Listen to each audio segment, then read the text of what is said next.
আমি তৈরি করছি এঁচড়ের তরকারি। তার জন্য প্রথমে এঁচড়গুলো ছোট ছোট করে কেটে নিয়েছি। এবার এগুলো নুন হলুদ দিয়ে ভাপ দিয়ে নেব। এবার আমি আলুগুলো ভেজে নেব। তুলে নিয়েছি, ওই তেলে আমি সব কিছু ফোড়ন দিয়ে ভেজে নিয়ে আবার পেঁয়াজগুলো ভেজে নেব। পেঁয়াজটা ভাজা ভাজা হয়ে গেছে, এর মধ্যে এবার আদা বাটা রসুন বাটা দিয়ে দেবো, টমেটো। এবার এর মধ্যে আমি মটরশুঁটি দিয়ে দেবো।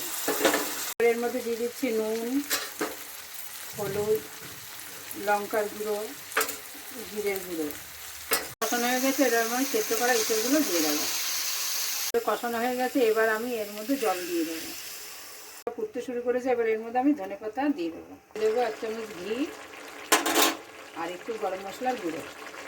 আমার এঁচড়ের তরকারি একদম রেডি।